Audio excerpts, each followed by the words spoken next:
हिंदू राष्ट्र की तारीख बताने वाले, हिंदू राष्ट्र बनवाने के लिए सबसे आगे चलने वाले और फिर सनातन की परंपरा को सबसे बढ़ चढ़कर फैलाने वाले धीरेंद्र शास्त्री का एक बयान सामने आया।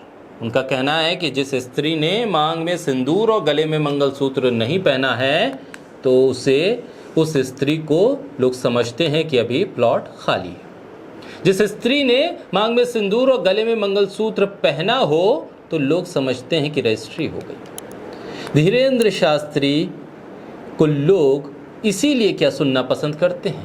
क्या इसीलिए उनके इतने ज़्यादा भक्त हैं जिस तरह की वो भाषा का इस्तेमाल कर रहे हैं? धीरेंद्र शास्त्री का लोगों को समझने का आइडिया बहुत बढ़िया है।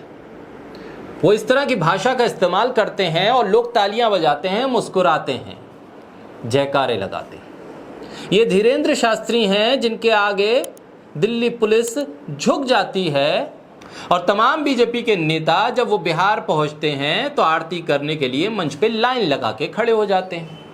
यही धीरेंद्र शास्त्री हैं जिनको लोग सुनना पसंद करते हैं। गोदी मीडिया के लोग उनके एक्सक्लूसिव इंटरव्यू लेते हैं, बड़ा बनाते हैं। एबीपी न्यूज़ के एक पत्रकार तो चरणों में गिर जाते हैं और मंच से ही जय बाबा करने लगते हैं। बोलता हिंदुस्तान पर मैं हूं आपके साथ पिरसा शाकिर अली। क्या ऐसी ही सोच धीरेंद्र शास्त्री अपने दिमाग में महिलाओं को लेकर रखते हैं? क्या ऐसी सोच रखने वाला व्यक्ति ही हिंदू राष्ट्र बनाएगा? अरे सवाल बाबा से नहीं है, सवाल इससे आगे है। सवाल उन लोगों से है जो बाबा के आगे बैठे हैं और बाबा के इस दिव्य ज्ञान पर ताली बजा रहे हैं। उन महिलाओं से है जो इस दिव्य ज्ञान पर हंस रही हैं, तालियां बजा रही हैं। धीरेंद्र शास्त्री को चमत्कारी बनाने वाले उन लोगों से है जो हर सही गलत पर ताली बजाते हैं और समझते हैं कि वो धर्म का काम कर रहे हैं। गोदी मीडिया से सवाल है कि क्या ये सुनने के बाद भी अब गोदी मीडिया के वो बड़े बड़े एंकर सवाल करेंगे?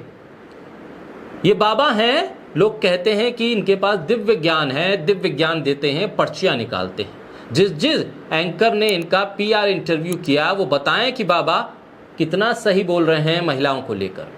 बागेश्वर धाम वाले कथावाचक धीरेंद्र शास्त्री के कार्यक्रम में बाउंसर ने एक भक्त की पिटाई कर दी, मतलब बाबा के भक्त को ही बाबा की सभा में कूट दिया।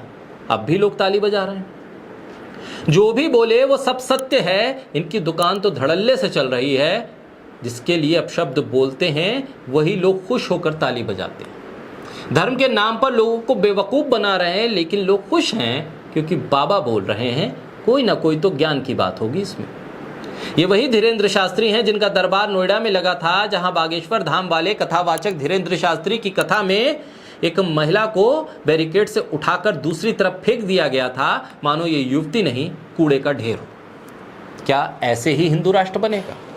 हिंदू राष्ट्र की मांग करने वाले, मुसलमानों के घर पर बुलडोजर चलाने की बात करने वाले, उल जलूल बयान देने वाले कथावाचक धीरेंद्र शास्त्री के पैर छूते हुए दिल्ली पुलिस के बड़े बड़े अफसर दिखाई दिए थे वीडियो में। आखिर वो क्यों ना इस तरह के बयान दें?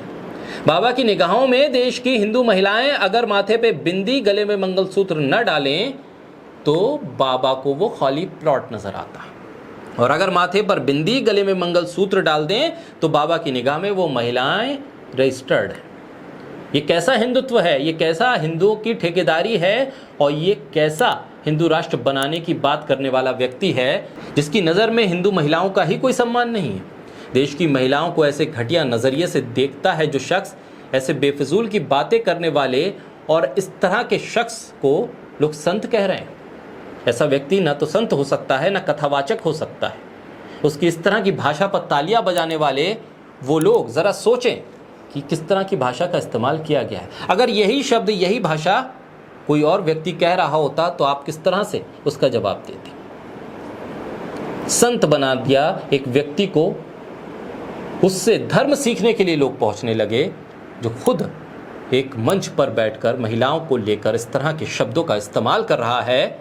ज़रा सोचना होगा सियासत को भी कि किस तरह के शख्स को वो आगे बढ़ा रही है। सियासत के साथ साथ गोदी मीडिया ये समझे कि आखिर किस शख्स की वो पैरोकारी करने लगे हैं, किसके एक्सक्लूसिव इंटरव्यू चलाने लगे हैं, किससे हिंदू राष्ट्र, देश और संविधान पर बातचीत करने लगे हैं।